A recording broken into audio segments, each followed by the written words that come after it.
రేపు మా బుడ్డోడి స్కూల్లో అయితే యాన్యువల్ డే ఫంక్షన్ ఉందండి. రిహార్సల్స్ ఉన్నాయని చెప్పి ఈరోజు స్కూల్ టైమింగ్స్ 3:30 టు 8:30 అయితే పెట్టినారు. అంత చీకట్లో నేను బండిలో వెళ్ళాలంటే నాకు కొంచెం భయంగానే ఉందనమాట. ఊరు చివరైతే స్కూల్ ఉందండి. అందుకే నేను కొంచెం టెన్షన్ పడుతున్నాను. 9:00 ఆ టైంలో బండిలో వెళ్ళడం అంటే కొంచెం కష్టమే అనమాట.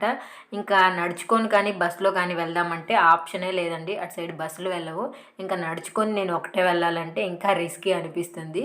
చూడాలి నేను ఈరోజు ఎలా మా బుడ్డోడిని తీసుకొస్తానో. అది కూడా రేపు మీతో షేర్ చేసుకుంటాననమాట. మా హస్బెండ్ ఊరికెళ్ళారని చెప్పారు కదండీ! మా పిల్లలైతే మా డ్యాడీ ఉన్నప్పుడు అన్నీ తెచ్చిపెట్టేవాడు. నువ్వేమీ తేవట్లేదు అని చెప్పి నా పైన వాళ్ళ డ్యాడీకి కంప్లైంట్స్ ఇస్తున్నారు. ఇలా ఎన్ని చేసి పెట్టినాను పిల్లలు ఇలాగే అంటున్నారనమాట. కొన్ని కొన్ని సిట్యుయేషన్స్ కష్టంగానే వస్తూ ఉంటాయండి. పిల్లల్ని వదిలేసి హస్బెండ్ కోసం రావాలి.